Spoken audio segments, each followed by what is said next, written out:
It just looks as though it became far too complicated to address the IT issues, according to Santander, which is basically unwrapping all of the NatWest branches and making them clearly, technology-wise, being able to integrate into Santander's operations. It was meant to have been completed by the end of 2011, then it was the end of 2012. And according to a report published this week by Accenture, it'd be more like 2016, and that's when Santander just said it's too difficult. They want to grow their UK operations, they want to grow their branch network, and they had already identified 50 branches to close within the Santander network, which they now had to reverse. So it was in their interest. The problem really is that they couldn't actually, within RBS, clearly segregate this bank and make it technology capable to migrate onto the Santander systems. So what's going to happen next is they've got three choices. One is to find another buyer, which will be incredibly difficult.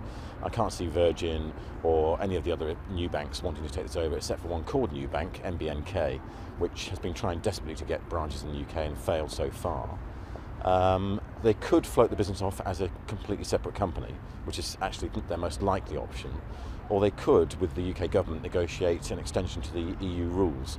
Unlikely, but they could try that as well. It should not mean any impact at all on the existing customers in retail and small business within RBS Group, because they will continue to be RBS Group customers. They will continue to be serviced as they have been to date. They will see zero change until the decision is made by RBS to find either an alternative buyer or to spin the company off.